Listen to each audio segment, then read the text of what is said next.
आप सभी बच्चों का स्वागत है आज की कक्षा में।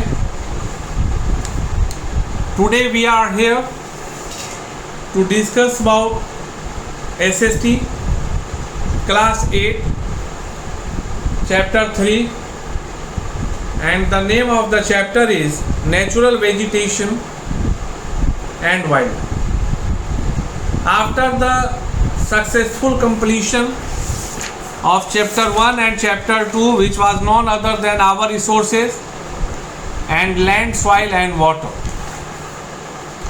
today we are here to start chapter number 3, Natural Vegetation and Wildlife.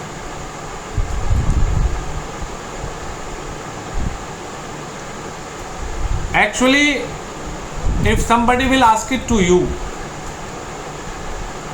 that what we have to study in this chapter, then definitely you have to understand some concepts,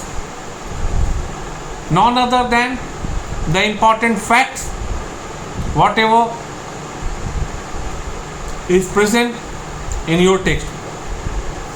Natural vegetation and wildlife are natural resources that covers a large area of earth.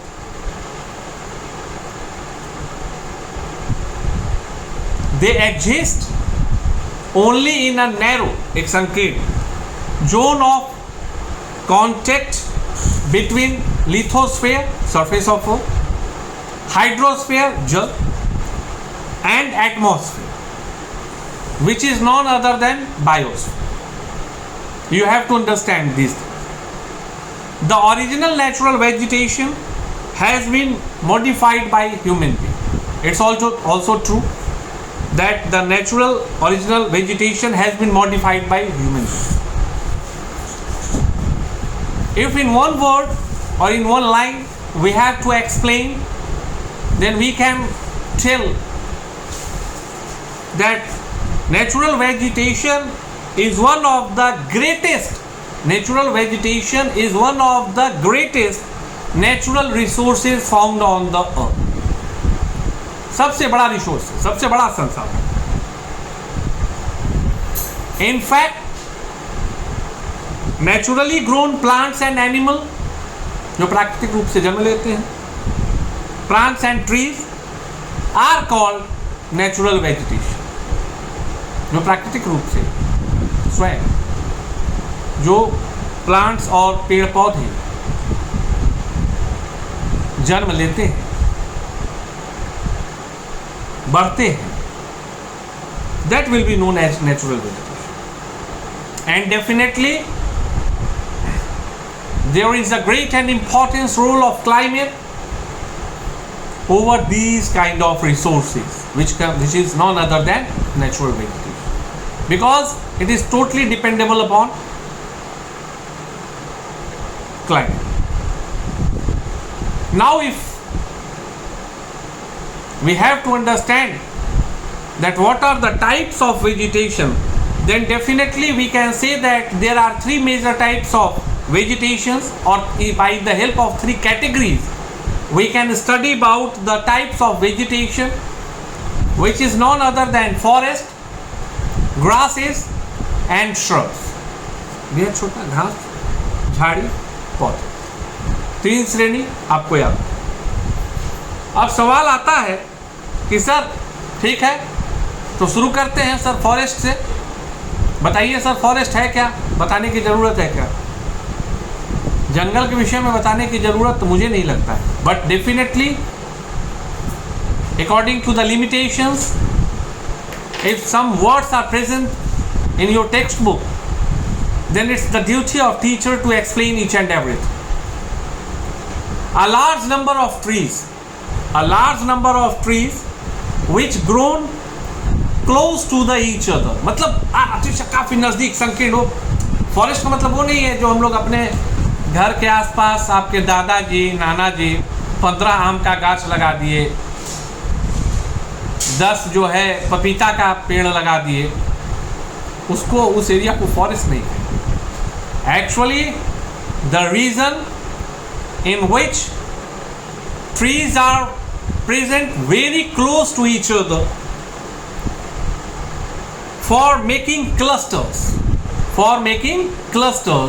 are known as forest. And you know one thing, might be possible that you don't know.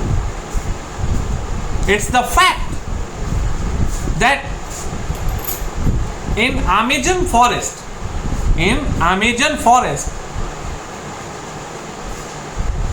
लगभग पूरा धरती के सतह पर सूर्य की किरण पहुंच ही नहीं पाती। जो अमेजन के घने जंगल हैं, अमेजन वर्ड आपको याद होगा, स्मार्टफोन, अमेजन होम डिलीवरी, बच्चे टी शर्ट, बच्चियां कॉस्मेटिक प्रोडक्ट। तो अमेजॉन जो है बड़ा कॉमन सा शब्द है, जो आज एक 4th क्लास का बच्चा भी जानता है कि अमेजॉन से मंगा लेते हैं पापा। तो वस्तुतः जो अमेजन का जंगल है, जिसके कारण इस कंपनी का नाम है, उसने इसी फेमस टर्म को उठाया और अपने ब्रांड को बनाया। तो जो अमेजॉन का जंगल है, वहाँ पर इतने घने वृक्षों का जाल है कि लगभग कहा जा सकता है कि सूर्य की किरणें ऊपर पेड़ के शिखर पे ही टकरा के रह जाती हैं, धरती तक पहुंचने का जगह उनको नहीं मिलता।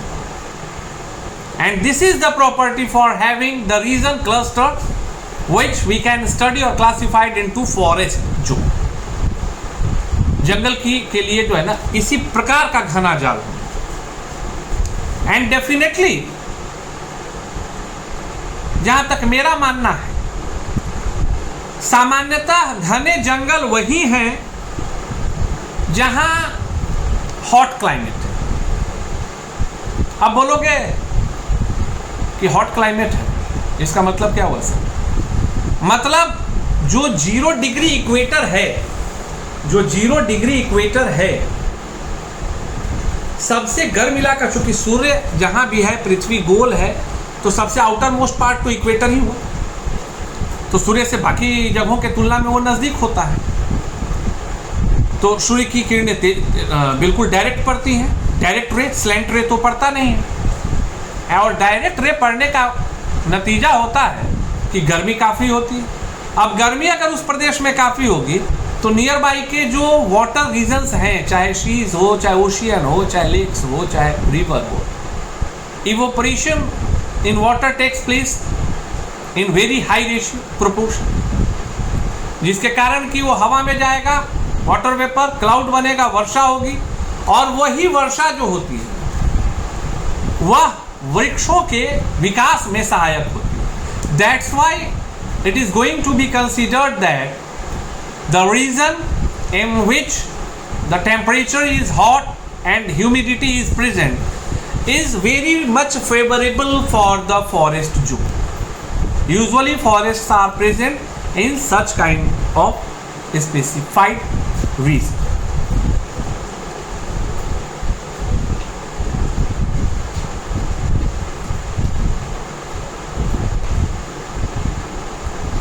Usually, if you have to discuss about the forest based on the region presence, the forests are going to be classified into 2 types. First one, tropical evergreen forest, and second one is none other than tropical deciduous forest. In my next session, we will try to understand that what is the meaning of tropical evergreen forest and what's the meaning of tropical deciduous forest. तब तक जो मैं बताया हूं उसको समझिए, make the notes, make the concept, try to understand that what is the reason और what is the link और relationship between hot climate, humidity based climate and forest. How this environment is cooperative for the presence of forest trees. Thank you. Have a